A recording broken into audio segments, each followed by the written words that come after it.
Domestic violence के बहुत मामले आते हैं, लेकिन ऐसे बहुत सारे मामले हैं जिनमें लड़का इनोसेंट होता है, लड़के का परिवार इनोसेंट है और लड़की झूठे केस में उनको उलझाती है। बता नहीं सकती कि कैसे केसेस है वो, मतलब क्या क्या लड़की का एक्सटर्नल अफेयर है कहीं। तो इंडिपेंडेंसी है कि भाई कुछ भी पहन के लड़कियां बाहर जाएं, क्यों जाएं? ढक के, शरीर को ढक के क्यों नहीं, उसमें क्या दिक्कत है? जैसे हिंदुस्तान को देवी देवताओं का देश कहा जाता है, कोई देवी देखी है टी शर्ट और ना उसमें स्विमिंग सूट में? कोई देखी है? कोई नहीं देखी होगी। तो ये आज क्या मतलब, ये क्या सिस्टम चल रहा है? इसका सोशल मीडिया का सही इस्तेमाल भी कर रही हैं जी बहुत सारी ऐसी गांव की महिलाएं मैं देख रहा हूँ, जिसमें उन्होंने फॉलोवर बढ़ाए हैं, अच्छे तरीके से बढ़ाए हैं। और फिर क्या है कि जैसे कोई सूट की शॉप कर रही है, अपने बिजनेस खड़े कर रही है। बहुत सारी आई हुई है महिलाएं। हाँ, तो इस चीज में जागरूकता भी लेके आ रहे हैं सबके सामने। अरे हाय कैसी हो, फलाना ढिमकाना, जैसे प्यार से लोग बोलते हैं। घर में जाके डिशम डिशम। मायके वाले कहते हैं शादी कर दी, राजी खुशी 10 बया, लड़के मत आना। ससुराल वाले कहते हैं ये नखरे अपने घर में दिखाना, यहाँ नहीं चलेंगे। महिला का कौन सा घर, कहाँ जाएगी महिला? बच्चे भी आदमी के बन जाते हैं, ये मेरा लड़का है, मेरी लड़की है, लेकिन महिला मेरी नहीं होती है। कानून तो अपना काम तब करेगा जब लड़की के साथ कुछ हो जाता है जी। और होने के बाद वो चाहे उसका कत्ल हो या उसका रेप हो, उसके बाद क्या है? कुछ भी नहीं। गवाही दे दी, भाई दहेज मांगते हैं, भाई ने गवाही दे दी, बहन ने गवाही दे दी, या लड़की के माँ बाप ने गवाही दे दी, तो कानून तो लड़की के पक्ष में खड़ा हो रहे हैं। उनको सुलझाना कानून के बस का तो मुझे लगता नहीं है। नमस्कार दोस्तों, द एयर न्यूज में आपका स्वागत है।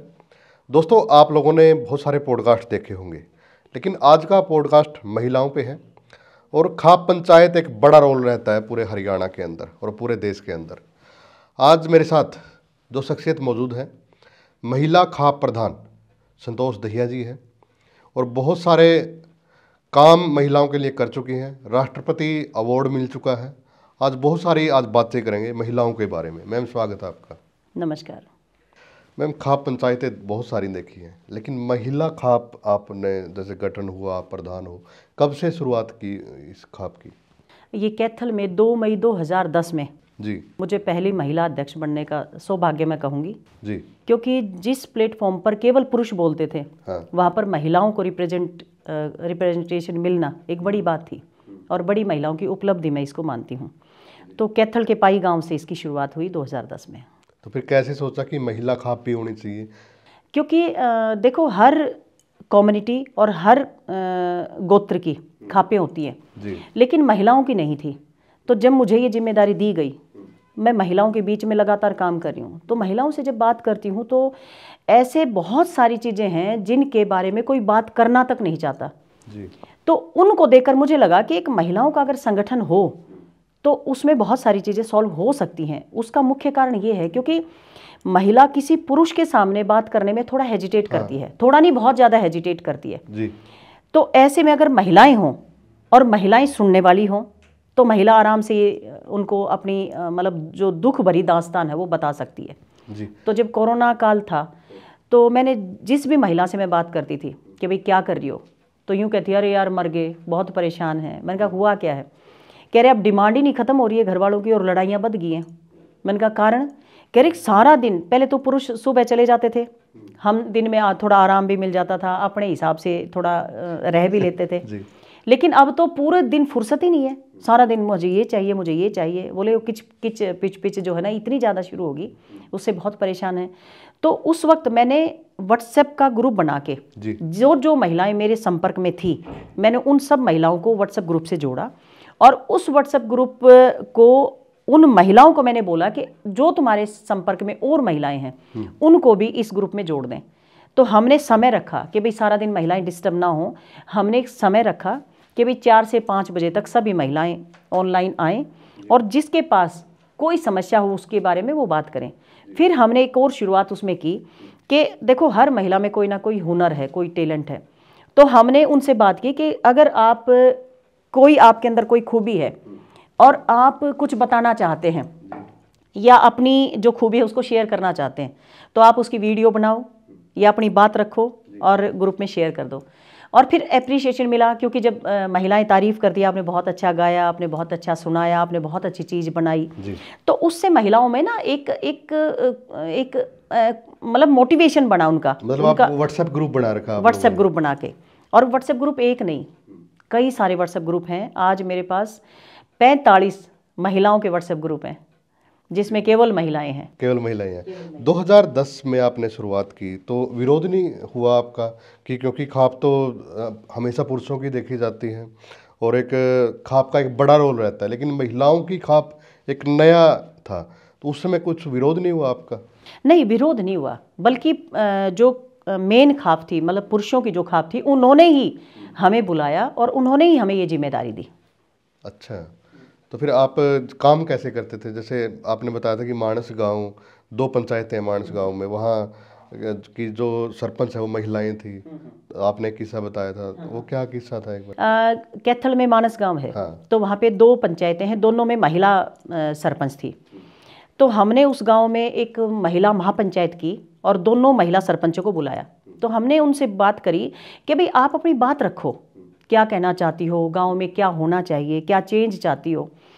तो वो जो महिलाएं थी, एक ने कहा मेरे ससुर बोलेंगे, एक ने कहा मेरे पति बोलेंगे। मैंने कहा ऐसा क्यों, आप क्यों नहीं बोलेंगी, जबकि वो पढ़ी लिखी थी दोनों महिलाएं। फिर मैंने उनके हस्बैंड से बात करी, उसके ससुर से बात करी। मैंने कहा आप क्यों नहीं बोलने देना चाहते? बोले जी हमने तो मना नहीं करा, ये अपने आप ही नहीं बोलती। फिर मैंने उनको मोटिवेट किया, भाई आप अपनी बात खुद रखो। और वो घूंघट में थी, फिर उन्होंने घूंघट करे उन्होंने अपनी बात रखी, क्योंकि पंचायत भी महिलाओं की थी, इसलिए वो घूंघट की ज़्यादा जरूरत नहीं पड़ी। हालांकि पुरुष थे गांव के, तो उन्होंने थोड़ा साइड में जैसे पल्ला करके माइक के सामने बोली, और वो बहुत अच्छा बोली। उन्होंने कहा शराबबंदी बंद होनी चाहिए, लड़कियों के लिए ये होना चाहिए, उनकी सुरक्षा नहीं है, ऐसे बहुत सारे पॉइंट उन्होंने रखे। तो बड़ा अच्छा लगा। और इसी तरह से हिसार का मुजादपुर गांव है, मैंने अडॉप्ट किया हुआ है जी। उसमें जो लिंगानुपात है वो 273, सबसे कम लिंगानुपात था। मैंने 2014 में इसको अडॉप्ट किया था। 2014 में।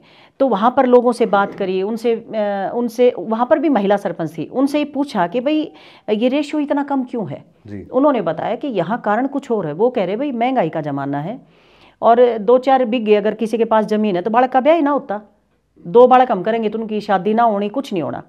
तो बोले अगर किसी का एक छोरा हो गया तो दूसरा करना ही नहीं, और छोरी भी होगी तो आप दही से थे भाई दूसरा बालक नहीं करना, भाई कम से कम अपनी ने पढ़ाओगे लिखाओगे। तो ये कारण पूरे गांव में यही बात थी।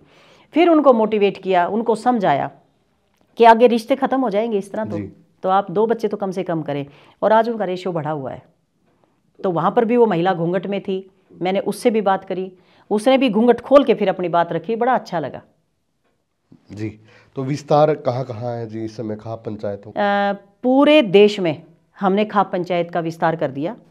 और अगर देश ही नहीं बल्कि अगर विदेश की भी बात करें तो हमने मतलब हरियाणा में महिलाओं के लिए पंचायती राज में 50% आरक्षण होना चाहिए, इसके लिए एक मुहिम चलाई जी। और हमने अंतर्राष्ट्रीय लेवल पर एक संगोष्ठी की, कॉन्फ्रेंस की, कोरोना काल में ही की, और वहाँ पर इतने 15 देशों से महिलाएं जुड़ी थी। 15 देशों से? सभी पॉलिटिकल पार्टी से, सभी महिलाएं, स्पोर्ट्स पर्सन, ये सब आईजी लेवल की महिलाएं, मैंने सब महिलाओं को आमंत्रित किया। और महिलाएं लगभग 1-1 घंटा बैठी रही, और उन्होंने इतना मतलब अप्रिशिएट किया कि हमें ऐसा प्लेटफॉर्म कभी मिला ही नहीं कि महिलाएं खुल के बात करें, जहाँ उनको पता है कि केवल महिलाएं सुनने वाली हैं, तो बड़ा दिल खोल के बात करती हैं। कई बार ऐसी बातें होती हैं महिलाएं नहीं बताना चाहती हैं, और ओपनली तो बहुत, मैं बताऊं मनदीप जी, ऐसे हालात हैं ओपनली तो लड़की उसके साथ अगर कुछ हो भी जाता है ना, वो नहीं बताती है, क्योंकि समाज हमारा ऐसा नहीं है कि उस महिला की बात सुने और उसको समझे। तो ऐसे में बहुत सारी समस्याएं महिलाओं के सामने है, तो ऐसा प्लेटफॉर्म मिला तो बहुत अच्छा लगा। और 50% जो पंचायती राज में जो आरक्षण मिला है, मैं ये मानती हूँ महिला खाप पंचायत की सबसे बड़ी उपलब्धि मैं उसको मानती हूँ जी। तो महिलाएं आप आगे आ रही हैं राजनीति में? बिल्कुल, 50% के अगेंस्ट आप देखो 64% महिलाएं आई हैं पंचायती राज में। अगर उनको मौका मिलेगा तो डेफिनेटली महिलाएं आगे बढ़ेंगी। लेकिन एक चीज़ है मैम, आज भी अगर महिलाएं सरपंच भी है ना, तो वो तो नाम की है, उनका प्रतिनिधि खड़े हो जाते हैं, या तो उनका ससुर चलाता है या फिर कोई भी उनका जो पति है वही करता है। तो इन चीज़ों पे आप काम कर रहे हैं? इन पे मैं काम कर रही हूँ। मैंने मानस का जो एग्जाम्पल दिया मानस गांव का, वो यही था। वो कह रही थी मेरे ससुर बोलेंगे, एक ने कहा मेरे हस्बैंड बोलेंगे। मैंने उनको समझाया। इसी तरह से ये पंचायत राज में जो महिलाएं बनी हैं सरपंच, तो अक्सर वो मीटिंग में नहीं जाना चाहती, अक्सर अगर कोई उनसे मिलना चाहता तो उनके हस्बैंड ही बाहर आते हैं, भाई आता है, पिता आता है, पति आता है, कोई भी आता है, लेकिन मेल आता है, महिला नहीं आती है। तो मैं उन महिलाओं को समझाना चाहती हूँ कि तुम्हारे अंदर जो टैलेंट है वो तो दबा के दबा रह जाएगा।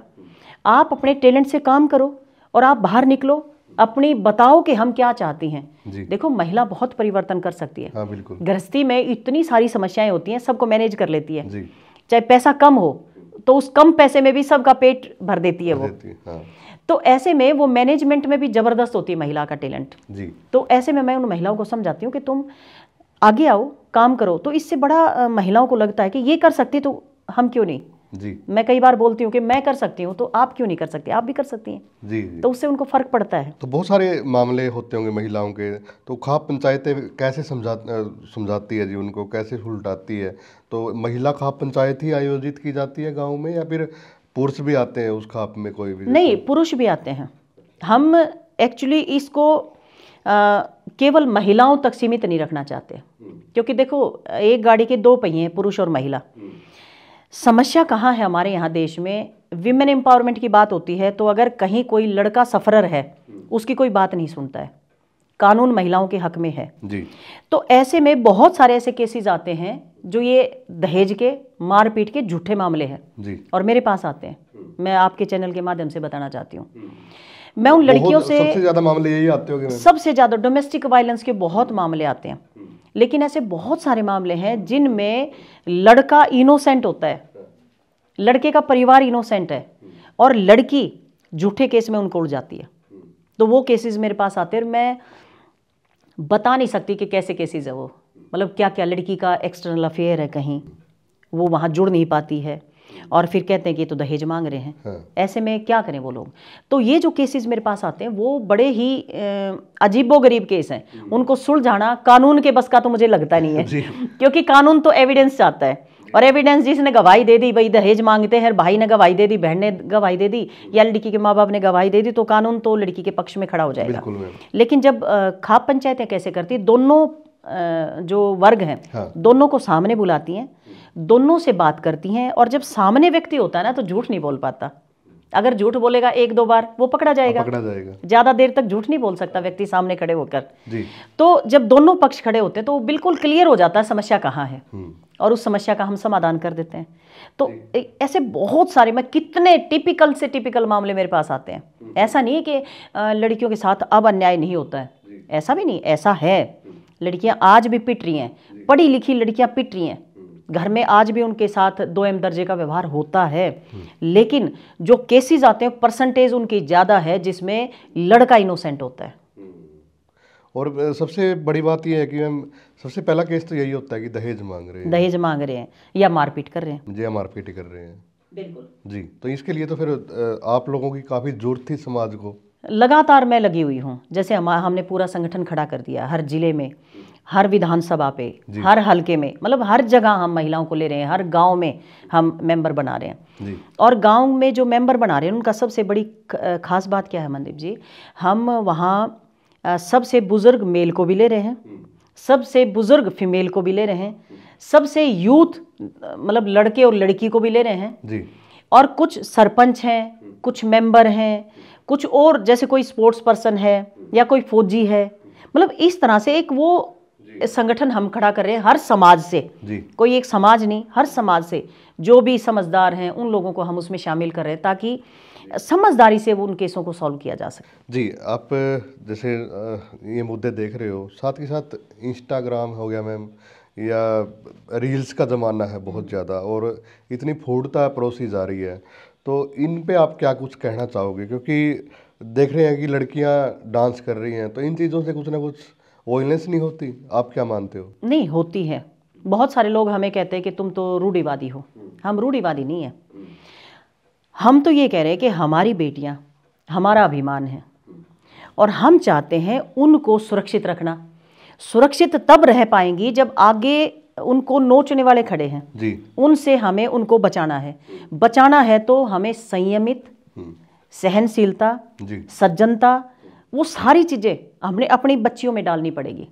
उनको मॉनिटर करना पड़ेगा जी। बेटी कहाँ है, क्यों है, किसके साथ है, क्या उसने पहना है, ऐसा नहीं है कि ये कहते हैं हम तो इंडिपेंडेंसी है कि भाई कुछ भी पहन के लड़कियां बाहर जाएं। क्यों जाएं? ढक के, शरीर को ढक के क्यों नहीं, उसमें क्या दिक्कत है?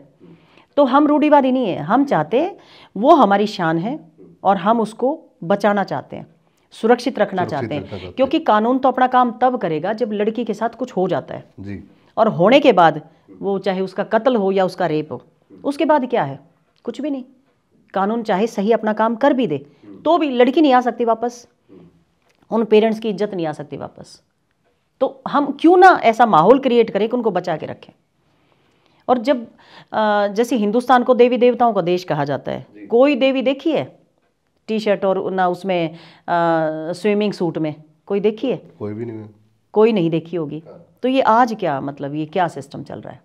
इसका सही, सोशल मीडिया का सही इस्तेमाल भी कर रही हैं जी बहुत सारी ऐसी गांव की महिलाएं मैं देख रहा हूं, जिसमें उन्होंने फॉलोवर बढ़ाए हैं, अच्छे तरीके से बढ़ाए हैं। और फिर क्या है कि जैसे कोई सूट की शॉप कर रही है, अपने बिजनेस खड़े ऐसे, कर हाँ, रही है। बहुत सारी आई हुई हैं महिलाएं। हाँ, तो इस चीज़ में जागरूकता भी लेके आ रहे हैं। जागरूकता बहुत ज़्यादा। देखो, सोशल मीडिया का अगर सही इस्तेमाल हो तो इससे बहुत बेनिफिट हो सकता है। लोग सोशली भी कर रहे हैं, इकोनॉमिकली भी कर रहे हैं, और मतलब अपना जो उनका फील्ड है, चाहे वो कोई भी बिजनेस कर रहे हैं, उसमें भी बहुत बड़ा उनको एक मौका मिल रहा है एक किस्म से जी। क्योंकि मैंने बहुत सारी महिलाओं को देखा है, अपना जो हरियाणवी कल्चर है उसको आगे बढ़ा रही हैं और उनके खूब फॉलोवर बढ़ रहे हैं, उनसे उनको इनकम भी हो रही है। तो एक अच्छी बात है। इसका अगर पॉजिटिव पॉइंट देखा जाए तो बहुत पॉजिटिव है ये, और इसका बेनिफिट भी बहुत महिलाएं उठा रही हैं आज। आप लोग तो उठा ही रहे हो, क्योंकि पूरे देश में तो घूमा नहीं जाएगा, नहीं लेकिन घूमा जा आप सकता। कहीं ना कहीं जूम के थ्रू उन लोगों बिल्कुल को बिल्कुल बिल्कुल 15 देशों की महिलाएं जुड़ी, वो केवल जूम से जुड़ पाई,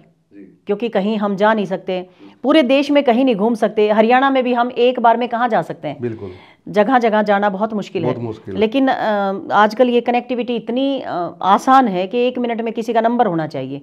आप जस्ट आप कॉल करें, आप वीडियो कॉल पे आप उससे बात करें, कौन है, कैसी हैं, क्या करती हैं और क्या कर सकती हैं, क्या कैलिबर है उनका, क्या एजुकेशन है, क्या सोच है उनकी, आप उनसे बात कर सकते हैं इजीली। और अगर आपको लगता है कि ये महिला काम कर सकती है समाज के लिए, तो हम उनको जोड़ लेते हैं जी। तो ये बहुत बढ़िया प्लेटफॉर्म है अगर उनको सही इस्तेमाल उसका हो। जी। इंटरकास्ट मैरिज के कितने कुछ मामले आते हैं मैम, या फिर लव मैरिज की बात करें तो ये मामले कितने कुछ आते हैं? इंटरकास्ट के भी आते हैं, लव मैरिज के ही आते हैं। वो इंटरकास्ट होती है, वो लव मैरिज ही होती है। देखो, अगर लड़का और लड़की पढ़े लिखे हैं और वो अपना जीवन साथी उस लेवल पे जाके ढूंढ रहे हैं और उनको वो मिल जाता है, वो उनमें शायद दिक्कत कम आती है, क्योंकि एक तो सोर्स ऑफ इनकम उनका होता है, पढ़े लिखे हैं, और कहीं ना कहीं उनका इंटेलेक्ट कनेक्ट करता है, तब वो कहीं रिश्ता एक दूसरे के साथ करते हैं। लेकिन जो फूहड़ता शुरू हो गई है लव मैरिज के नाम पे, जो 16, 18, 20 साल की लड़कियां भाग जाती हैं, पेरेंट्स क्या करें? अभी रिसेंटली मैं बताऊंगी, 15 दिन की बात है, लड़की है केवल 15 साल की, लड़का 18 साल का है, और वो घर से चले गए। 3 दिन तक लगातार उसकी मदर ढूंढती रही, रोते रहे, बिलखते रहे, कहीं कोई मिला नहीं। फिर हमने कहीं ना कहीं उनको ट्रेस कर लिया। जब ट्रेस कर लिया तो हमें पता लगा कि लड़का वहाँ पर है। हमने उनको ढूंढा, फिर लड़का उस लड़की को लेकर आया। लड़की कह रही मैं माँ बाप के साथ रहूँगी नहीं जी। लड़की कह रही मैं नहीं रहूँगी माँ बाप के साथ। मैं कह रही हूँ बेटा, तू जब तक 18 साल की नहीं होती तेरी शादी नहीं हो सकती। लड़का 21 का नहीं हो जाता तेरी शादी नहीं हो सकती। क्या करोगे तुम बताओ? लेकिन वो लड़की रहने के लिए तैयार नहीं। तो ये जो इस तरह के मामले आ रहे हैं, ये बड़े दुखद है, ये बहुत दुखद भी हैं जी। और वो ऐसे इनोसेंट बच्चे हैं, उनको समझाया भी नहीं जा सकता। वो एक जस्ट एक अट्रैक्शन है। अब उनको पता नहीं शादी के बाद हमें छत भी चाहिएगी, पेट रोटी भी मांगेगा, कुछ बच्चे होंगे उनको भी कुछ चाहिएगा, कपड़े भी चाहिएंगे, कोई बच्चों को पढ़ाओगे उनको पैसा भी चाहिएगा, एजुकेशन भी चाहिए, है ना। तो मतलब उनको ये समझ नहीं आ रहा है कि जीवन में कितनी सारी चीज़ें चाहिए होती हैं। बस उनको तो अभी एक लड़का लड़की दिखे और भाग लिए। उनको समझ नहीं आ रहा कि क्या करें। तो ये आते हैं मेरे पास, बहुत केसेस आते हैं, डोमेस्टिक वायलेंस के बहुत केसेस आते हैं। आप तो प्रोफेसर भी हैं। हाँ बिल्कुल। तो वहाँ पे आप लड़कियों को समझाते हैं ये चीज़ें? मैं बिल्कुल समझाती हूँ। मैं अपनी क्लास लेने से के पहले या बाद में मैं टॉपिक को थोड़ा सा घुमा के सोशली ज़रूर कर देती हूँ। वहाँ उनसे बात करती हूँ, बेटा तुम्हारे पेरेंट्स जो तुम्हारे लिए सब कुछ करते हैं, उनसे भला तुम्हारे लिए कोई नहीं सोच सकता। एक बार उनकी तरफ जरूर देखना, कोई भी स्टेप तुम उठाते हो तो लड़कियों को असर होता है इस बात का। जी। डोमेस्टिक मामले आप बता रहे थे कि बहुत ज़्यादा आ रहे हैं, तो मेन से क्या क्या मामले आए हैं, कोई आपको याद हो या फिर आजकल में ही कोई ऐसा मामला आया हो? अभी अभी चल रहा है एक मामला, महिला कर्नाटका से है, पुरुष कुरुक्षेत्र से है। यूएसए में वो रहे, 20 साल शादी को हो गए। 20 साल? 20 साल। 18 साल का बेटा है, एक 14 साल का बेटा है। और अब वो कह रहे हैं कि हम साथ नहीं रहना चाहते। लड़की कह रही है मैं साथ रहना चाहती हूँ। तो वजह क्या है मैम? ये वजह जो लड़की ने बताया, उसने बताया कि लड़के का एक्सटर्नल अफेयर है कहीं ना कहीं, और वो उसके चक्कर में वहाँ से वापस आ गए हैं इंडिया में, ये कह के कि हम वहीं रहेंगे। यानी कि जो उनकी उम्र है वो 45-50 के आसपास? हाँ, 45-50 के बीच में है। आप देखो इस उम्र में महिला कहाँ जाएगी बच्चों को लेके, बहुत मुश्किल है। और अगर कोई पेरेंट्स ये कह दें इतना होने के बावजूद कि भाई ये तो रहना ही नहीं चाहता, ये कह के अगर पल्ला झाड़ लें तो कितना दुखद है। वो लड़की कहाँ जाएगी? एक दूसरा और केस है मेरे पास, उसका भी सेम केस है। उसकी शादी को 35 साल हो गए हैं। 35 साल? 35 साल शादी को हो गए, और वो भी यूएसए में रह के आई है। वो मारता पीटता था उसको। उसके बच्चों ने कहा मेरा फादर तो माँ तेरे को मार देगा, तुम वापस चली जाओ। वो यहाँ आ गई है कुरुक्षेत्र में, बेंगलोर रहते थे वो लोग। और वो लड़की, मतलब लड़की क्या, महिला 50 साल की है वो तो जी। उसके 2 बच्चे हैं, और बेटी डॉक्टर है उसकी। बताओ, देखो केसेस कैसे हैं। बेटी डॉक्टर है और बेटा कहीं किसी एमएनसीज में कहीं लगा हुआ है। वो कह रहे कि मम्मी मेरे पापा तुम्हें मार देंगे, तुम यहाँ से चली जाओ।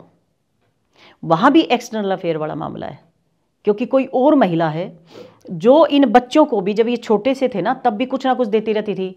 मतलब वो इतनी रिच है, कभी गाड़ी दिला दी, लड़के को गाड़ी दिला दी, कभी मोबाइल लेके दे दिया। तो बच्चा समझ नहीं पाता है कि तेरा भला कहाँ है, हित कहाँ है। उसको तो वो गाड़ी दिखी, उसको वो पैसा दिखा, उसको वो मोबाइल दिखा, उसको माँ तो दिखी नहीं। माँ को उन्होंने भेज दिया यहाँ पे। और जो उसका फादर है, वो मैं बताना नहीं चाहती किस डिपार्टमेंट में काम करता है। आप सोच नहीं सकते कि वो किस डिपार्टमेंट में काम करता है। वो जैसे एक आदमी होता है ना, हर चीज़ जैसे रॉ में काम करते हैं लोग, हर चीज़ यहाँ से यहाँ क्यों कैसे, मतलब वो आदमी वो उस डिपार्टमेंट में जैसे काम करता है। तो वो मतलब हर तरह से शक की दृष्टि से इसको देखता है, महिला को। सामने सबके सामने अरे हाय कैसी हो, फलाना ढिमकाना, जैसे प्यार से लोग बोलते हैं। घर में जाके डिशम डिशम मतलब पीटता था। तो बहुत परेशान वो लड़की हो गई थी, महिला। और वो अब कुरुक्षेत्र में है, वो मेरे संपर्क में है। उसका भी मैं कोशिश कर रही हूँ कि किसी ना किसी तरह के पैचअप हो जाए, लेकिन मुझे समझ नहीं आ रहा कि पैचअप उसका करवाऊँ कैसे। अब बेंगलोर में कैसे जाऊँ, बड़ा मुश्किल है। वहाँ के लोगों को मैं कांटेक्ट कर रही हूँ, फिर उनकी कहीं मदद करने की कोशिश कर रही हूँ कि कोई लोग वहाँ जैसे पंचायती टाइप लोग हों तो वहाँ जाके उसकी कुछ मदद कर पाएँ। तो ये हरियाणा में ही है जी? हरियाणा या फिर राजस्थान या यूपी कहीं खाप पंचायत वाला, या पूरे देश में ही माना जाता है? नहीं नहीं, हमने तो जम्मू कश्मीर से लेके जम्मू कश्मीर, हिमाचल में, पंजाब में, हरियाणा, राजस्थान, दिल्ली, यूपी और झारखंड, बिहार, गुजरात जी, वहाँ की महिलाएं बना दी हमने। बिहार। आप लड़ाई करवाओगे घर पे? नहीं, लड़ाई नहीं करवाएंगे हम चाहते हैं कि जो लड़ाइयाँ हो रही है ना वो ख़त्म हो जाए। महिलाओं को भी जीने का अधिकार है। महिला कोई वस्तु नहीं है, महिला भी इंसान है, उसको भी जीने का अधिकार है, बोलने का अधिकार है। महिला निर्जीव नहीं है, उसमें जीवन है। और लोगों को ये समझना होगा कि ये भी बराबर की अधिकारिणी है। उसके सम्मान को बार बार ठेस पहुंचाई जाती है। लोगों को ये समझना होगा कि अगर महिला ने उग्र रूप धारण कर लिया तो काली बनते देर नहीं लगती। क्योंकि आज देखो ना, किसी चौराहे पे महिला सुरक्षित नहीं है, स्कूल कॉलेज में महिला सुरक्षित नहीं है, कहीं किसी गांव में महिला सुरक्षित नहीं है। अगर आप देखो महिला को तो घर में भी सुरक्षित नहीं है। फिर महिला कहाँ जाएगी? मायके वाले कहते हैं शादी कर दी, राजी खुशी 10 बया, लड़के मत आना। ससुराल वाले कहते हैं ये नखरे अपने घर में दिखाना, यहाँ नहीं चलेंगे। महिला का कौन सा घर, कहाँ जाएगी महिला? बच्चे भी आदमी के बन जाते हैं, ये मेरा लड़का है, मेरी लड़की है, लेकिन महिला मेरी नहीं होती है। महिला हमेशा पराई रहती है। तेरे घर में तेरा भाई, तेरा बाप, तेरी माँ, ये जो ताने महिलाओं को लगातार सुनाए जाते हैं, ये दुखद है। जो महिला अपना सब कुछ छोड़ के उस परिवार को अडॉप्ट कर लेती है, पूर्णता उसके सभी रिश्तेदारों को अडॉप्ट कर लेती है। उस महिला को मरते दम तक ये सुनाया जाता है कि तेरे घर दिखाना अपने नखरे, अपने घर करना जो कुछ करना, यहाँ तेरे नखरे नहीं चलेंगे। तो महिला थाना जैसे की स्थापना हुई थी और हर जगह महिला थाना है, तो उनका कुछ है कि वो लोग भी सुलझा देते हैं चीज़ें या कि कैसे? सुलझाते, महिला थानाओं में जाते हैं, लेकिन वो ना उसी तरह से जाते हैं, आपको एविडेंस चाहिए। अब घर में महिला पिट रही है, कहाँ से लाएगी एविडेंस? अगर एविडेंस वहाँ होता तो वो पिटने ही ना देता। अगर किसी महिला के साथ ये हरकतें हो रही है, अब महिला, कोई लड़की गली में जा रही है, कोई लड़का उसका पीछा कर रहा है, उसको टोंट कर रहा है, उसको कमेंट पास कर रहा है या उसको छेड़ रहा है, कहाँ से लाएगी वो एविडेंस? किससे लेगी एविडेंस? ये संभव ही नहीं है। और एविडेंस के बिना आपका कानून काम नहीं करेगा, क्योंकि कानून में तो आपको एविडेंस चाहिए। तो ये सबसे बड़ी समस्या है, क्योंकि जो केसेस आते हैं ना, वो तो मुझे लगता है जो ओरिजिनल केसेस होते हैं उसका 50% भी नहीं होता है, क्योंकि एक्चुअल में केसेस तो आते ही नहीं है जी। पानीपत में एक महिला का मेरे पास फ़ोन आया, उसको बहुत पीटा, बहुत पीटा। और जब उसको पीटा, मैंने उसको कहा कि तुम क्या चाहती हो? कह रही मैम मुझे बचा लो, ये आज रात को मुझे मार देगा अगर मैंने कुछ एक्शन नहीं लिया, और मेरे पास ऑप्शन आपके अलावा कुछ नहीं है। वो भी खाप ऐसे ग्रुप में जुड़ी हुई है महिला जी। मैंने कहा कि तुम हो कहाँ पे? तो उसने पानीपत के पास एक गांव का नाम बताया कि मैं यहाँ पे हूँ। मैंने कहा तुम्हारे आसपास थाना, चौकी कुछ तो होगा। कह रही मैम मेरे को तो इस गली से बाहर ही नहीं पता कहाँ क्या है। बेटा कितना है? 2 साल का। घर में और कौन है? कोई नहीं है। सास ससुर एक्सपायर हो गए हैं जी। देवर बाहर जॉब करता है, वो है, उसका पति है, वो बच्चा है। पड़ोस में किसी से बात नहीं करने देते। किसके पास जाएगी? किससे बात करेगी? अगर कोई महिला भी उससे थोड़ा सा 2 शब्द भी बोल ले तो उसको तड़ा तड़ क्या बतला रही थी, क्या चुगली कर रही थी। ऐसे माहौल में महिला कहाँ जाएगी? वो फिर फ़ोन करती हैं। फिर मैंने किसी की ड्यूटी लगाई वहाँ पे चौकी में, मैंने फ़ोन किया कि ये इस गली नंबर में ये है महिला, और उसको बहुत मारा पीटा है जी। उसने मुझे, इंस्पेक्टर ने बताया, बोले मैम अगर आप फ़ोन नहीं करते ना, ये लड़की तो वैसे ही मर जाती, इतनी पीट रखी है। लेकिन लड़की को यही नहीं पता थाना चौकी कहाँ है, कहाँ जाएगी महिला? तो महिला आयोग है मैम, तो महिला आयोग के बावजूद महिला खाप की जरूरत क्यों पड़ी? महिला आयोग है मनदीप जी, लेकिन महिला आयोग, सबसे पहली चीज़ तो मैं यही बता रही कि थाने तक जो चीज़ें नहीं जाती, महिला आयोग, उनको पता ही नहीं है महिलाओं को गाँव में महिला आयोग भी कुछ है। अवेयरनेस ही नहीं है, एजुकेशन नहीं है। दूसरा ये है कि उनको इस तरह से दबा के रखा गया, घूंघट में रहती हैं, उगते हुए सूरज को वो देख नहीं पाती हैं। आज तक उन्होंने देखा ही नहीं खुली आंखों से सूरज को जी। ऐसी महिला, उसको मालूम ही नहीं है विमेन कमीशन भी कुछ होता है। उनको पता ही नहीं कि कोई महिला थाना भी बन गया है। बस वो तो ये जानती हैं मेरा मायका ये है, मेरा ससुराल ये है। घर में चली जाती है, बाइक पे उसको पति उसका बिठा लाता है, गाड़ी में बिठा लाता है, और वहां से छोड़ के आता भाई ले जाता है। उनको पता ही नहीं है कहाँ क्या हो रहा है। तो विमेन कमीशन उनको पता ही नहीं है। और हमने, क्योंकि बहुत सारी महिलाएं हमारे साथ कनेक्टेड हैं, जैसे मेरे पास जब केसेस आते हैं ना, कई बहुत सारे, एक मेरे पास जयपुर का केस आया, मैंने कहा मेरा नंबर कहाँ से मिला आपको जी। तो उसने कहा मैम मैं पूछते एक ग्रुप में कोई था कि एक वो संतोष दैया है, उनसे बात करो। तो उस टाइम मेरे को ये शांति भी होती है कि मैं जो काम कर रही हूँ लोगों तक वो बात पहुंच रही है। और इससे भी ज़्यादा एक बात बताऊं, रशिया से मेरे पास एक मेल आती है जी। उन्होंने कहा कि मैम आपका नंबर मिल सकता है, मैं रशिया से हूँ, मेरी बहन कुरुक्षेत्र में मैरिड है। मैंने कहा, मैंने उसको नंबर भेजा, हाँ जी बताइए। बोले जी मेरी बहन बहुत परेशान है और मैं चाहता हूँ, मैंने आपकी प्रोफाइल देखी, कहीं सोशल मीडिया पे देखी होगी जी। कह रहे तो मेरे को लगा कि आप मेरी बहन की मदद कर सकती हैं। मैंने उसको नंबर दिया और लिटरली उसकी बहन जो है, उसके साथ 2 बेटियां हैं उसकी, और उसको इतना मारा जनवरी के टाइम में, और वो केवल सूट में, नंगे पैर, कोई शॉल नहीं, कुछ नहीं। रात को 1 बजे मैंने जाके उसको बचाया। गली में चीख चीख के रो रही थी, पड़ोसी कोई नहीं आया कि कोई सुन ले आवाज़ कि भाई ये क्या हो रहा है। आजकल लोग इतने इनसेंसिटिव हो गए हैं, उनको कोई फ़र्क ही नहीं पड़ता कोई मर रहा है। एक्सीडेंट हो जाता है, लोग सड़क पे पड़े रहते हैं, लोग साथ में गाड़ी पास कर जाते हैं, निकाल देते हैं जी। तो हालात, इसलिए महिला खाप की ज़रूरत है, क्योंकि कानून तक हर महिला नहीं जा सकती है, विमेन कमीशन तक हर महिला नहीं जा सकती है। उनको मालूम ही नहीं है ये चीज़ें भी काम कर रही हैं। महिला थाने तक महिलाएं नहीं जा सकती हैं। उनको खाप का पता है, क्योंकि खाप एक संगठन नहीं, एक विचारधारा है। उनको मालूम है यहाँ तक हम आए तो हमारी सुनवाई होगी, और वो खुल के अपनी बात रख भी सकती हैं, क्योंकि वकील के सामने तो जब वो घूंघट में बैठी है ना, तो उतनी बात कर ही नहीं सकती। वैसे तो करने ही नहीं दिया जाता, उनको करने ही नहीं दिया जाता, बोलने नहीं दिया जाता। आवाज ऊंची कैसे है तुम्हारी जी, सिर से पल्ला कैसे हट गया तुम्हारा, आंखें फाड़ फाड़ के क्या देख रही है जी, इस तरह से उनको हमेशा दबाया जाता है, रोका जाता है। हमारी लड़कियां इतनी टैलेंटेड हैं, इतनी ब्रिलियंट हैं, अगर उनको मौका मिले, उनको केवल पॉलिशिंग की ज़रूरत है, कुछ भी कर सकती हैं। और उदाहरण है स्पोर्ट्स में, आप अपनी बेटियां देख लो, चांद तक हमारी बेटियां जा चुकी हैं। स्पोर्ट्स में क्या, पॉलिटिक्स में क्या, हर जगह जाती हैं, लेकिन उनको मौका नहीं मिलता है। उनको मौका मिले तो वो कुछ भी कर सकती हैं। तो पेरेंट्स को जो है ना, ये ध्यान देने की ज़रूरत है। राष्ट्रपति अवार्ड मिला आपको 2012 में मिला था? 2012 में। तो फिर वो किस विषय पे मिला था, कैसे? ये मैं विमेन एम्पावरमेंट के लिए जो काम कर रही हूँ, उसी के लिए 100 विमेन अचीवर्स अवार्ड मुझे मिला जी। और मेरे को ही लगता है मेरी ज़िंदगी का सबसे बड़ा अवार्ड मैं उसको मानती हूँ। हाँ। क्योंकि एक गांव में कुएं से पानी भरने वाली लड़की, खेत में काम करने वाली लड़की, गोबर गिरने वाली लड़की, ये सारे काम कर चुके हैं आप? बिल्कुल बिल्कुल। मैंने सारे काम किए हुए हैं। सानी काटना, नड़ाई करना, लामड़ी करना, सब किए हुए हैं। गोबर, सर्दियों में उंगलियां ऐसी मोटी हो जाती थी जब गोबर पाथा करते, वो सब काम किए हुए हैं।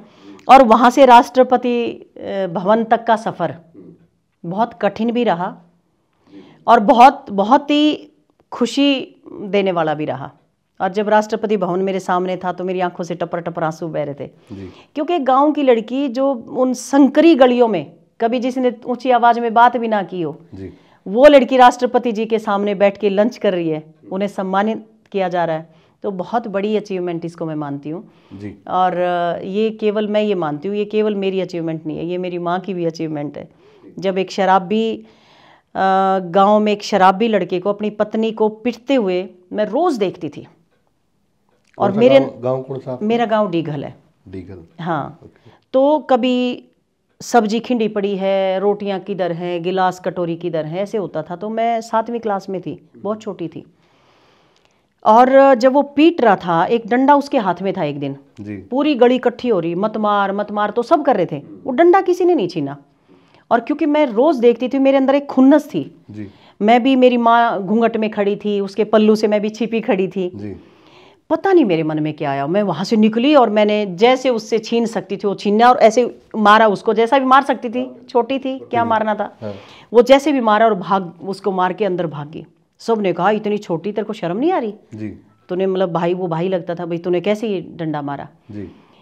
मेरी माँ वहाँ तो कुछ नहीं बोली, अंदर घूंघट ऊपर करके बोली शाबाश, बहुत बढ़िया किया। बोली अगर लड़कियाँ ये करने लगी ना तो ये जो रोज कसाई की तरह मार रहे हैं ना, ये बंद हो जाएगा। वो एक बहुत बड़ा मोटिवेशन मेरी लाइफ में था उस दिन जो मुझे मिला। उसके बाद 87 में मैं हरियाणा की बेस्ट प्लेयर डिक्लेयर हुई थी। मुझे ताऊ देवीलाल जी मुख्यमंत्री थे, मुझे 200 रुपये इनाम मिला जी। और लड़के को 500 रुपये इनाम मिला।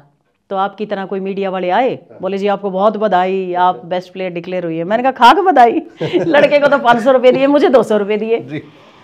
तो उन्होंने ताऊ देवीलाल को जाके बोल दिया कि जी वो लड़की तो बड़ी नाराज़ हो रही है जी। तो उन्होंने बुला लिया मुझे। बड़े मतलब क्या कमाल थे ताऊ देवीलाल, मेरे सिर पे हाथ रख के बोला बेटा शाबाश, तूने जो ये बात बताई है ना बहुत बढ़िया किया। सारे ऑर्गेनाइजर्स को बुला लिया, न्यू बुला रहे ये छोर है, ये खागड़, ऐसे शब्द थे उनके, बोला ये खागड़, ये मतलब इस तरह ही 500 तने दे दिए, या छोरी बेचारी मसा ये पढ़न जा, मसा खेलन जा रही, इस तरह तुमने 200 रुपये दिए, बहुत बड़ा तुमने नाइंसाफ़ी करी है लड़की के साथ। उन्होंने 500 रुपये मुझे इनाम दिया और अपने साथ बैठ के खाना खिलाया। और उन्होंने एक मुझे बात कही, बोला बेटा आज तुमने ये जो बात उठाई है ना, मुझे ऐसे लगता है एक दिन तुम हरियाणा की लड़कियों की, महिलाओं की आवाज़ बनोगी। वो शब्द भी मेरे कानों में कहीं ना कहीं गूंजते रहते हैं। मुझे लगता है कि नहीं करना है, नहीं बोलना है। इसलिए मैं अन्याय जो कहीं होता है, किसी के साथ होता है, कोई महिला मेरे पास आती है तो मैं बिना देखे बिना सोचे उठ लेती हूँ, खड़ी हो जाती हूँ और चल पड़ती हूँ कि नहीं नहीं करेंगे कोशिश। तो परिवार को कब टाइम देते हो आप? परिवार को भी टाइम देती हूँ। बेटी को मैंने डॉक्टर बनाया है, बेटे को इंजीनियर बनाया है, और यूनिवर्सिटी पढ़ाती भी हूँ। यूनिवर्सिटी का जो यूथ है उनको भी मैं बड़ा मोटिवेट करती हूँ, उनको संभालती रहती हूँ, उनसे बात करती हूँ, क्योंकि अब समस्या जो है यूथ के सामने ये है, उनकी सुनने वाला कोई नहीं है जी। भरा पड़ा अंदर से, एजुकेशन हो गई है, पीएचडी कर लिया है, नेट भी क्वालिफाइड है, कहीं जॉब नहीं है, महंगाई का ज़माना है, जो सुविधाएं हैं वो उनको सारी चाहिए जी। क्या करे यूथ? तो उनके अंदर ना एक बहुत नेगेटिविटी है, क्या करें, फ्रस्ट्रेटेड है, मतलब चौराहा पे खड़े वो देख रहे हैं कि कहाँ जाएं, और इसलिए बाहर भागने की कोशिश में है, ज़मीन बेच के भी लोग बिल्कुल बाहर जा रहे हैं। तो उनको भी मैं मोटिवेट करती हूँ, बेटा हर किसी में हुनर है, कोशिश करो, जो तुम्हारे अंदर हुनर है उस हुनर को तराशो और तुम आगे बढ़ो, तुम कर सकते हो, कुछ भी कर सकते हो, तुम में कहीं ना कहीं कोई ना कोई तो टैलेंट होगा ना। लोग रील बना के लाखों कमा रहे हैं, बिल्कुल, कुछ तो तुम कर सकते हो। तो मैं इस तरह से उनको भी मोटिवेट करती हूँ, और परिवार को भी मैं पूरा टाइम देती हूँ। जिस हिसाब से जनरेशन का आप देख रहे हो कि नई नई जनरेशन, मतलब अगर उनको फ़ोन दे दिया तो मिनट में वो सारा फ़ोन खंगाल देंगे। बिल्कुल बिल्कुल। तो क्या लगता है मैम, क्या होने वाला है? मुझे लगता है ये ऐसी क्रांति आएगी जिसमें सारे रिश्ते खत्म हो जाएंगे, सारे आवागमन खत्म हो जाएगा। क्योंकि आज मैं यूथ को देख रही हूँ, डेस्क पे बैठे हुए सिर्फ फ़ोन चल रहा है जी। उनको नहीं दिख रहा टीचर सामने से गुजर रहा है, उनको नहीं दिख रहा है कि प्रिंसिपल सामने से गुजर रहा है, नहीं पता उनको, बिल्कुल अंधे हो गए। ये जो एक क्रांति है, ये अगर पॉजिटिविटी की तरफ आए, कोई एजुकेशन की बात करें, क्योंकि आज गूगल पे सब कुछ है, आपको मिल रहा है, बिल्कुल, कुछ भी इंफॉर्मेशन आप ले लें, सब मिलती हैं। अगर आगे बढ़ने के लिए इसका कोई यूज़ कर रहा है तो सही है, लेकिन 50% से भी बल्कि ज़्यादा लोग केवल मोबाइल पे सारा दिन गेम खेलते हैं, या दूसरी चैटिंग चलती है, वो सबसे खतरनाक है। क्योंकि शहरों में आते थे तो सुनते थे कि सोसाइटी है जैसे, तो भाई पड़ोसियों को लेना देना नहीं होता किसी से भी, लेकिन अब गांव में भी ऐसा हो रहा है काम। अब तो घर में 4 लोग हैं, चारों मोबाइल पे बैठे हैं, हाँ। बात नहीं होती है, उनको पता नहीं है कि माँ ने 4 बार आवाज़ लगा ली, पानी मांग रही है, बिस्तर पे पड़ी पड़ी।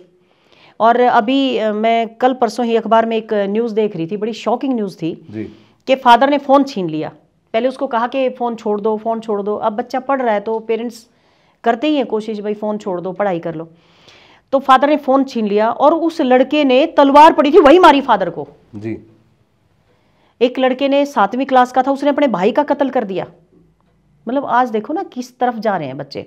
तो आज उनको संभालने की ज़रूरत है, बुज़ुर्गों को अपनी जिम्मेदारी निभानी होगी। आज वो सारा दिन ताश खेलते हैं, शाम को ड्रिंक करते हैं, उनको परिवार से कोई लेना देना नहीं रहा, ऐसा माहौल हो गया है। क्योंकि पहले यूथ बुज़ुर्गों के पास बैठता था, और बुज़ुर्ग भी उनसे सवाल किया करते, भाई दिन में क्या, कहाँ गए, के कराया भाई, दिन में के कमाया, कुण मिल लिया, वो सारी बात बताया करते। ये तो कन्वर्सेशन तो खत्म हो गई, घर में कोई बात ही नहीं करता बच्चों से, बच्चे अपना फ़ोन लेके बैठ जाते हैं। कभी एजुकेशन के नाम पे कि मैं तो पढ़ रहा हूँ, किताब के बीच में फ़ोन धरा है जी। मैं तो कई बच्चों को देखती हूँ, किताब है खोल के रखा है, और कई किसी के घर जाती हूँ ना कि जी बच्चा क्या कर रहा है, जी पढ़ रहा है, और मैं वहाँ एकदम तुरंत साथ जाती हूँ तो बीच में फ़ोन रखा है, किताब खुली है। तो माँ बाप को पता नहीं है, माँ बाप बेचारे अनपढ़ हैं। तो दोनों तरफ जो है ना, माँ बाप की भी आज कमी है, बड़ों की भी आज कमी हो रही है, और यूथ भी भटकाव की तरफ जा रहा है। तो दोनों को ना अब एक बार दोबारा से मंथन करना पड़ेगा, ताकि भटकते हुए यूथ को हम राह दिखा सकें। मैम एक और सबसे बड़ी ब्लैकमेलिंग का भी आपके पास काफ़ी केसेस बिल्कुल आ रही है। ये सवाल जो आपका है ना, ये तो सच में ही ज़बरदस्त है। क्योंकि यहाँ पेवा से मेरे पास एक मामला आया जी। बोले मैम आपसे मिलना है। मैंने कहा अच्छा भाई क्या हुआ। और वो लड़का ऐसे ही नहीं, बॉम्बे में छोटी छोटी फिल्में बनाता है, उस लड़के के साथ ये हुआ। तो वो आया, उसने कहा कि मैम ऐसे ऐसे करके मेरे पास कॉल आई। तो कॉल आई, मैं खेत में था जी। तो बोले मैंने एकदम जैसे फ़ोन किया तो उसकी जो क्लासमेट थी उस जैसी आवाज़ उसको लगी कि कौन। उस लड़की ने कहा पहचान। तो उसने एकदम जैसे बोल दिया फॉर एग्जांपल मीनाक्षी। कि हाँ मीनाक्षी बोल रही हूँ। कि अच्छा तू कैसे, मेरा नंबर कैसे मिला तुझे। कह रही नहीं मैंने तो तेरा नंबर लिया तो तू याद ही नहीं करता। कहाँ है। बोले मैं तो खेत में हूँ। अब दिखा अपना खेत। उसने वीडियो कॉल कर दी जी। उसने वीडियो कॉल उठा ली। और वीडियो कॉल उठाते ही पहले लड़की दिखी सारी नंगी, और उसके बाद उसने तुरंत फोन काट दिया। लेकिन उसके साथ वो गलत वीडियो कनेक्ट कर देते हैं। करके उसने कहा कि जो है ना, तुरंत उसका फोन आ लिया कि या तो पैसे भेज दे। पहले उसने 10,000 मांगे कि या तो पैसे भेज दे, नहीं तो तेरी वीडियो है और मैं उसको वायरल कर रहा हूँ। तो उसने बेचारे ने पहले 2000 दिए, बोला मेरे पास पैसे नहीं है, पहले 2 दिए, 4 दिए, 6000 उसने दे दिए उसको, 6 दे दिए। तो उसको समझ में नहीं आया, लगातार फिर और मांग रही है। फिर वो मेरे पास आया, फिर मैंने यहाँ एक पत्रकार से बात की पेवा में जी। मैंने कहा ऐसे ऐसे करके केस आया है, मुझे इंस्पेक्टर का नंबर दो, जो पेवा में चौकी है उसका नंबर दो। बोला उसका क्या, मेरे साथ भी ऐसी बनी। उस पत्रकार ने बोला। मैंने कहा अच्छा। बोले हाँ ये मामला तो बहुत चल रहा है। बोला हमने छापा भी था जी एक दिन। मैंने कहा अच्छा। मैंने कहा फिर भी चलो मेरे को एक बार दो उनका नंबर। मैंने जब इंस्पेक्टर को फोन किया ना, बोले मैडम सेम केस मेरे पास, मेरे साथ भी हो गया। मतलब बता नहीं रहे थे लेकिन फिर बता नहीं रहे थे। बोले मेरे साथ सेम हुआ। और बोले अभी क्या, अभी तो कोई इंस्पेक्टर बन के भी बात करेगा कि तेरे ये वीडियो आई हुई है, तेरे FIR दर्ज हो रही है, या तो पैसे दे दे नहीं तो केस दर्ज कर रहे हैं। बोले अब इंस्पेक्टर वगैरह बन के भी फोन करेंगे। बोले मैडम मेरे साथ खुद बन गया, ये तो मैं क्या बताऊं, इतना बुरा हाल हो रहा है। बोले हम तो लगातार अखबारों में, सोशल मीडिया के जरिए लोगों को अवेयर कर रहे हैं कि अगर वीडियो कॉल आती है तो आप वीडियो पे डायरेक्ट एकदम ना दिखें, क्योंकि आप डायरेक्ट एकदम दिखे ना तो आपका फोटो आ गया, उसके बाद वो कहीं कुछ कनेक्ट कर देते हैं। बोले फिर आपके पास ऑप्शन नहीं बचता है, वो ऐसे लगता है जैसे तुम ही हो। जी बिल्कुल। तो ये बहुत आज खतरनाक है, यूथ को इसके समझ होनी बड़ी जरूरी है, क्योंकि ब्लैकमेलिंग बहुत ज्यादा हो रही है। लाखों करोड़ों रुपए लोगों के ऐसे ही कर रहे हैं, दूसरा अकाउंट का भी फेक कॉन्टेक्ट करते हैं। और मेरे साथ भी ऐसा हुआ। एक दिन एक फोन आया मेरे पास, कह रहे मैम सत श्री अकाल। मैंने कहा सत श्री अकाल। बोले तो पंजाबी में बोल रहे थे, तुसी पहचाना? मैंने कहा जी नहीं। बोले कनाडा ते बोल रहा, मेरे को बोलनी नहीं आती पंजाबी। तो कनाडा से बोल रहा हूँ। मैंने कहा जी हाँ बोलिए। बोले मैम आप वहाँ मिले नहीं थे, आप सामाजिक काम करती हैं? मैंने कहा जी करती तो हूँ, कहाँ मिले थे? तो एक जगह ना कोई आए हुए थे कनाडा से और मैं वहाँ मिली थी, मैंने उस गाँव का नाम ले दिया। मैंने कहा जी वहाँ मिले थे? बोले हाँ हाँ वहाँ मिले थे। और उसके बाद आप देखो उन्होंने क्या किया। बोले मैं ना मैं चाह रहा हूँ कि कुछ चैरिटी कर दूँ, आप समाज के लिए काम करते हैं, मैं कुछ पैसे भेजना चाह रहा हूँ और आप समाज में वो लगा देना। मैंने कहा जी मैं इस तरह से पैसे लेती नहीं हूँ, आप कोई ऐसी संस्था उसको दे दो। बोले नहीं आप उनको दे देना जी, आप अपना नंबर भेज दो। इतनी देर में बेटी आ गई। बोली मम्मा किससे बात कर रहे हो? मैंने कहा बेटा ऐसे ऐसे करके, उन्हें तुरंत फ़ोन काटा मेरा जी। और फिर उसने देखा कि भाई मम्मा ये फ़ोन आप मिला मत देना, अब उठा मत लेना। बोले इतनी देर में तो ये सब कुछ कर लेते हैं। बोले इनको तो तरीका होना पता होता है इनको। तो आप देखो इतने हो रहे हैं मामले, तो ब्लैकमेलिंग के तो बहुत ज़्यादा हो रहे हैं। कल अखबार में था 35 लाख रुपए किसी से हड़प लिए, तो बहुत ज़्यादा मामले आ रहे हैं। तो महिला खाप से कैसे जुड़े? महिलाएं मेरे नंबर से मुझे कांटेक्ट कर सकती है। अगर वो फेसबुक से करेंगी तो डॉक्टर संतोष दहिया मेरा पेज है। संतोष दहिया के राष्ट्रपति भवन की फ़ोटो लगी हुई है, तो उससे वो मेरे साथ जुड़ सकती है। और लगभग हर ज़िले में जो मीडिया वाले हैं लगभग के पास मेरा नंबर है, तो वहाँ से मेरा नंबर लेके भी कांटेक्ट कर सकती है। जी, क्या कुछ आप संदेश महिलाओं को दोगे? मैं महिलाओं को ये बताना चाहती हूँ, महिलाओं में बहुत हुनर है, बहुत खूबियाँ हैं, बहुत सहनशील हैं, संयमित हैं, डिसिप्लिन हैं। अपने टैलेंट को, अपने हुनर को तराशें और अपनी बच्चियों को तराश कर इतनी मजबूत बना दें कि अगर कोई हाथ उनकी तरफ बढ़ता है उसका हाथ को वो पकड़ने की हिम्मत रखें। क्योंकि एक थप्पड़ अगर लग गया फिर उसको रोकना बड़ा मुश्किल है, लेकिन थप्पड़ लगा नहीं है, कोई मारने की कोशिश कर रहा है, उस हाथ को अगर पकड़ लिया तो दोबारा थप्पड़ नहीं लगेगा। तो अपनी बेटियों को मजबूत करें, उनमें जो हुनर है उसको तराशें और आगे बढ़ाएं। क्योंकि आज हमारी बेटियां आसमान छू रही हैं, कोई ऐसा फील्ड नहीं है, वर्दी पहन के रक्षक बनी हुई हैं, पायलट हैं, डॉक्टर इंजीनियर तो बड़ी आम सी बात है, राष्ट्रपति प्रधानमंत्री, बहुत मतलब लड़कियों में हुनर है जी। तो मैं ये बताना चाहती हूँ कि अपनी बेटियों को उस लेवल तक लेके जाए, उनको दबाएं ना, उनकी इच्छाओं को ना मारें, संयमित जरूर रखें, डिसिप्लिन रखें, नज़र रखें, क्योंकि हमने उनको सुरक्षित भी रखना है। जी धन्यवाद मैम बातचीत करने के लिए। Thank you. तो भाई वीडियो को ज़्यादा से ज़्यादा आप लोग शेयर करें, और एक नया टॉपिक है, आप लोगों की क्या कुछ राय है आप भी कमेंट के माध्यम से ज़रूर बताएं। वीडियो को शेयर करें, कमेंट करें। धन्यवाद।